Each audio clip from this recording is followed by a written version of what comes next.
Shalom, minhas crianças! Bom dia a todos! Tudo bem com vocês? Desejo que o amor do Pai, a comunhão do Espírito Santo esteja com cada um de vocês nesse dia, nesta manhã. Que o Espírito Santo de Deus possa vos iluminar, vos abençoar, que possamos ter um dia de muitas graças e bênção e muito conhecimento. Meus jovens, dando sequência e continuidade ao nosso estudo, às nossas reflexões acerca do fenômeno religioso, hoje nós vamos iniciar a nossa quarta unidade do nosso material didático de ensino religioso. Estamos concluindo com muito êxito, com muito sucesso, com muita tranquilidade, o nosso material de ensino religioso. Esse é uma das menores unidades do nosso livro didático, são apenas 3 capítulos, mas capítulos bem importantes, bem interessantes a ser discutido. Que possamos assimilar a essência, não é, o que é de melhor nesse nosso material. Então, esse capítulo 4.1, ele vai trazer aí a temática, o machado de ouro, no qual ele vai contar uma fábula muito interessante, muito importante, para que possamos tirar um pensamento, tirar um conhecimento, uma boa reflexão e um entendimento dessa nossa manhã dedicada ao estudo de ensino religioso. De modo geral, esse capítulo, meus filhos, nós vamos tratar sobre o valor, não é? As formas de valores. Vamos também tratar, não é, sobre a ética, vamos tratar sobre as escolhas, a maturidade e, por cima de tudo, a honestidade e a felicidade. Então, é um tema bem profundo, bem atual, faz parte da realidade de vocês, faz parte da existência humana, faz parte, não é, do nosso ser. Então é importante prestarmos atenção, fazermos a leitura do capítulo, assistir esse vídeo, né, se necessário possa vir reassistir novamente, fazer as atividades e qualquer dúvida procurar o professor para lhe dar os melhores esclarecimentos, as melhores orientações. Então, tudo bem? Então ainda vamos na tela o objetivo do nosso capítulo, tá? Nessa aula de hoje, para que a gente possa melhor a conversar. O objetivo é perceber as possibilidades de opção que a vida oferece e o valor das escolhas coerentes no caminho para a maturidade e a felicidade. Você toma decisões justas, coerentes, mesmo quando seria fácil partir para escolhas pouco éticas e muito vantajosas? A cada momento precisamos nos decidir por alguma coisa, mas nem sempre é fácil, porque a liberdade é limitada por vários fatores.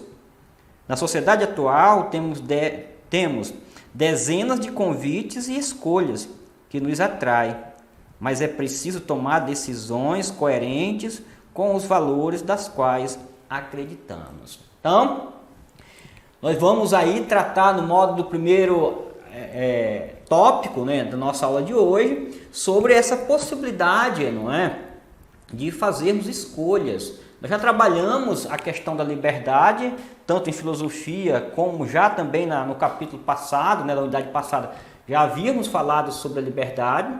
Então, o que nós podemos aqui frisar novamente é que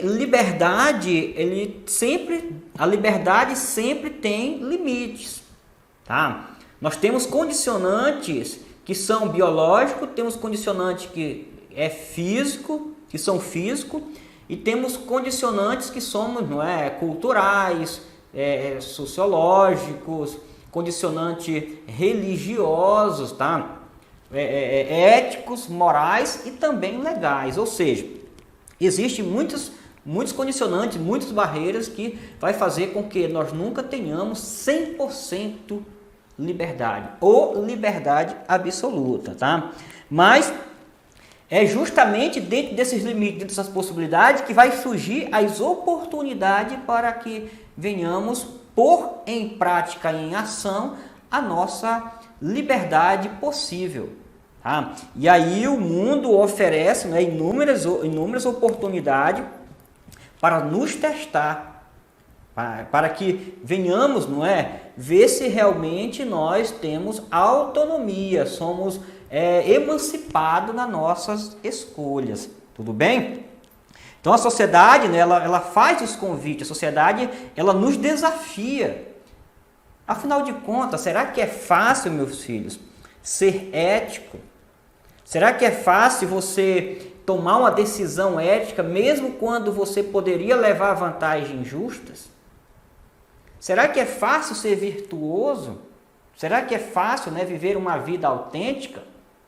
Não, é muito difícil. E quanto mais você se determinar a ser ético, quanto mais você determinar a ter uma vida autêntica, uma vida virtuosa, mais testado você será.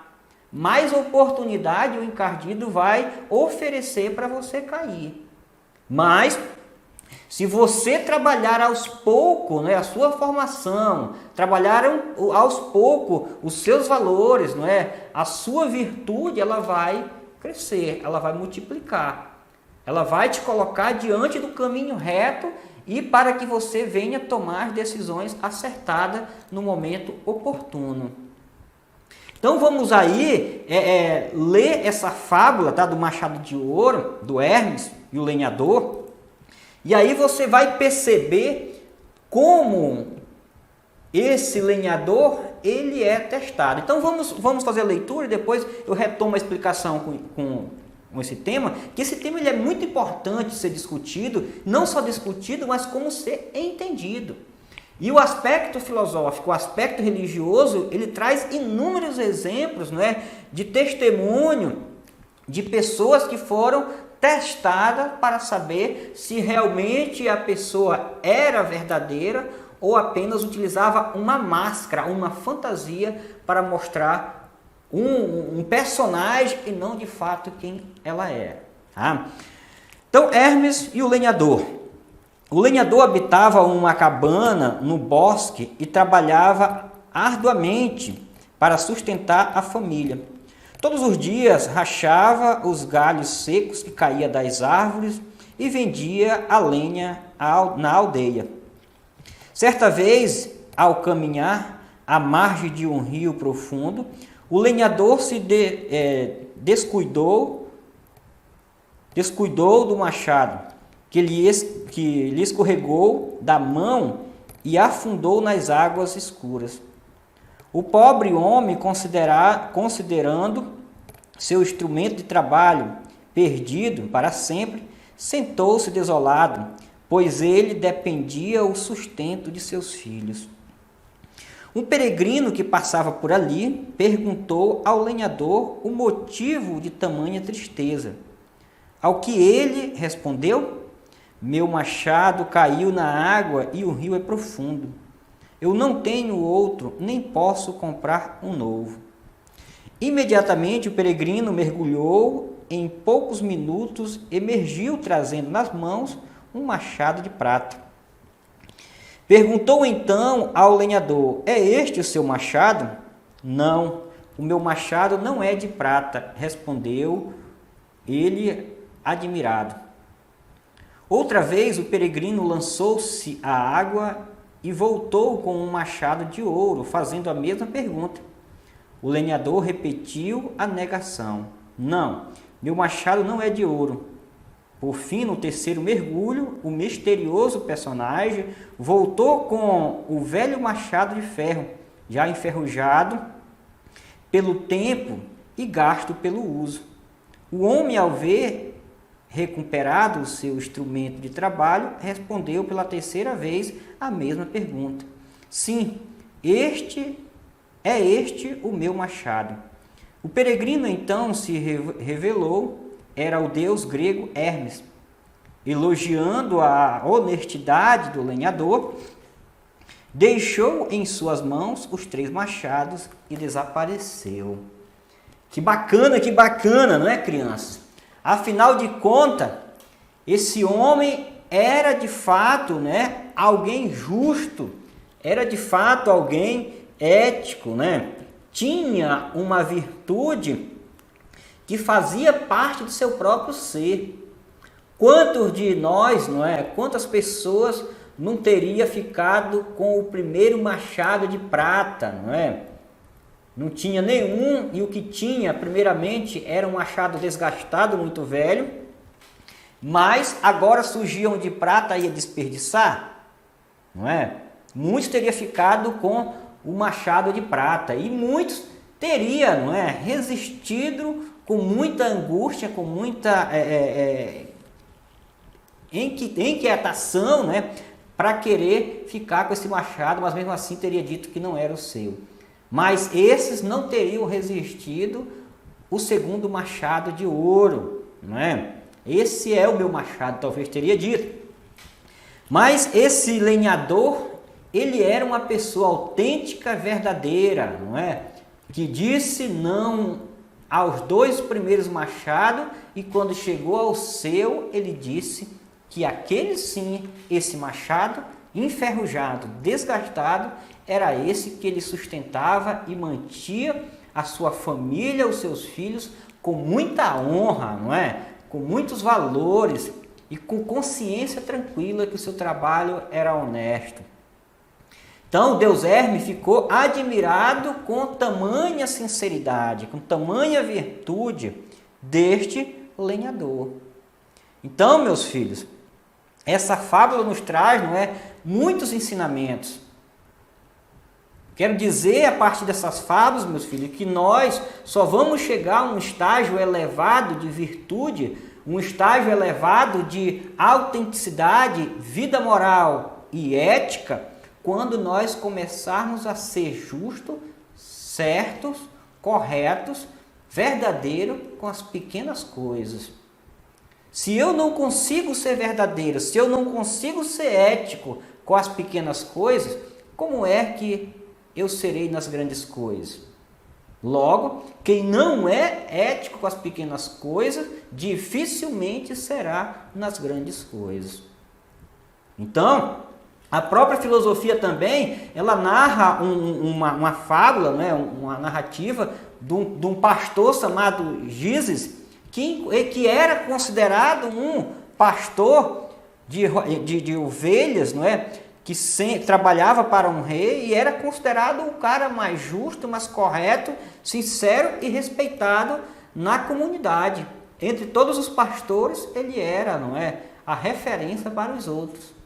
Mas um dia, Gizes, cuidando do seu rebanho, né, cuidando das ovelhas no campo, ele entra numa caverna e encontra uma caveira. E nessa caveira tinha um anel. Ele pega aquele anel e coloca no seu dedo. Passa o dia todinho com aquele anel no seu dedo. E aí à tarde, quando ele voltava para prestar conta com seu patrão, aonde se reunia com todos os outros pastores, ele gira o anel, a parte de cima do anel para a palma da mão, e aí ele se torna invisível. Ele volta à normalidade novamente, o anel, não é, bota ele a ser visível novamente. Então ele faz aquilo e percebe que o anel era mágico. O anel fazia ele se tornar invisível.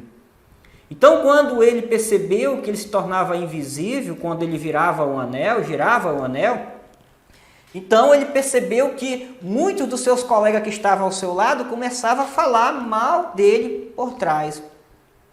Pela frente mostrava uma coisa, por trás mostrava uma outra. Então ele ficou fantasiado, ficou abismado com o poder do anel. Então ele começou a arquitetar a tomada do reinado do seu patrão. Então ele vai até a casa da sua rainha, seduz ela, e ao seduzi-la, ele trama a morte do seu patrão. E aí, depois de seduzi-la a rainha, ele mata o seu patrão e toma suas posses. A pergunta que se faz é: como é que um homem era considerado tão respeitado? Como é que um homem tinha tantas premissas que demonstrava ser uma pessoa correta, justa e ética, de repente ele se transforma? Será que o ditado é válido? O qual diz que quer conhecer uma pessoa, dê poder a ela?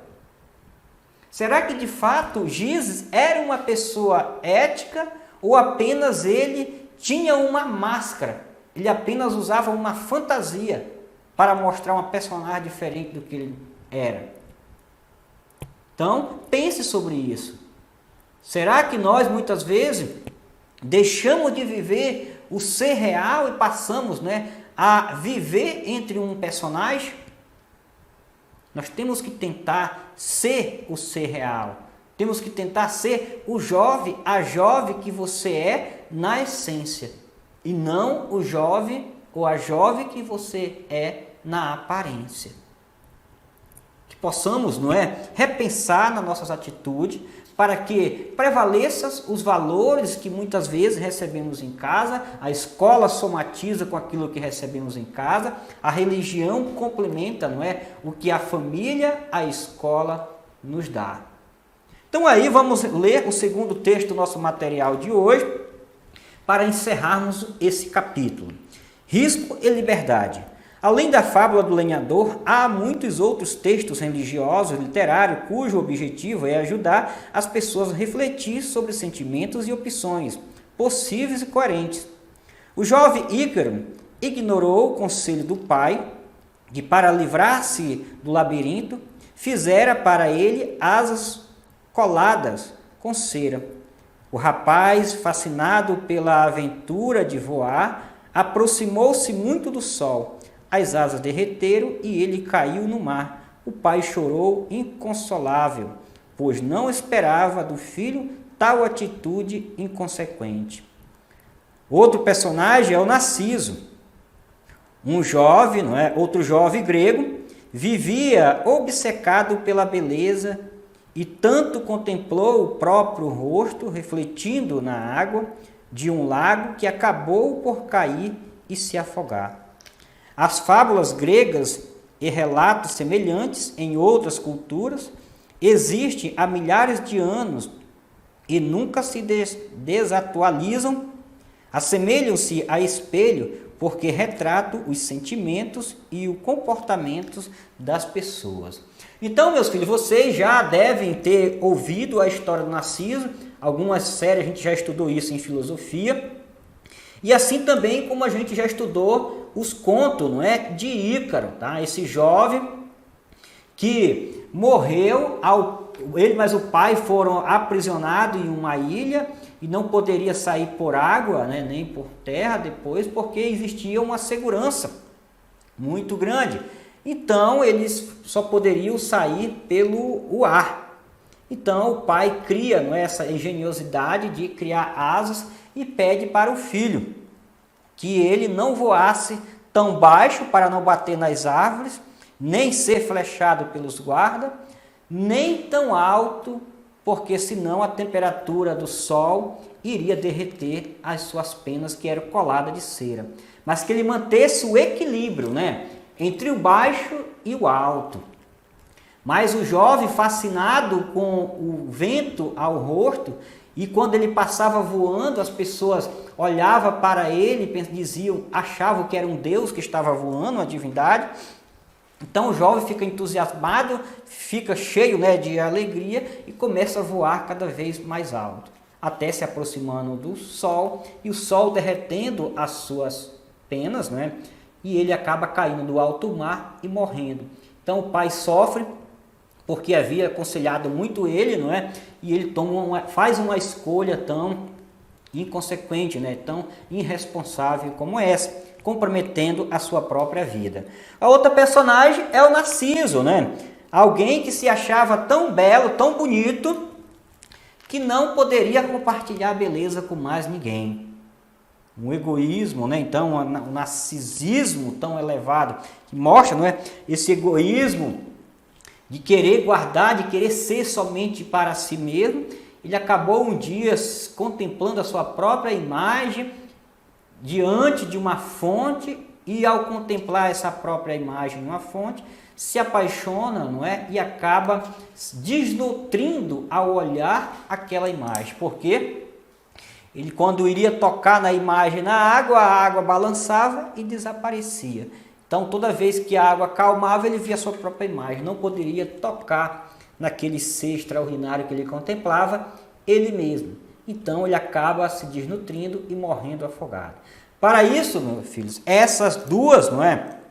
Que é uma síntese da síntese desse segundo texto, desses dois mitos. Isso aqui, se você pegar lá o livro de ouro da filosofia, você vai pegar eles na íntegra, tá? Mas esses dois mitos, eles têm essa função e essa finalidade de nos alertar que as nossas escolhas terão consequência, tá? O que é bom não deve ser, não é, individualizado, não deve ser escondido, mas manifestado, compartilhado, tá? A mesma coisa, ouvir os conselhos, tá? Ouvir as pessoas mais experientes e ter consciência e ciência de que a sua escolha poderá trazer consequência desastrosas para a sua vida, se assim o fizer sem pensar, sem refletir. Não esqueça, o jovem livre, a jovem livre, ela é autônoma, independente e emancipada. Logo, ela pensa antes de escolher. Quem não é emancipado, quem não é autônomo, não é livre. Logo, primeiramente escolhe e depois pensa nas consequências. Os problemas nem sempre serão fáceis de corrigir. Nem sempre são corrigíveis. Tudo bem? Beijo, abraço no coração de todos e até a próxima, se Deus quiser. Shalom!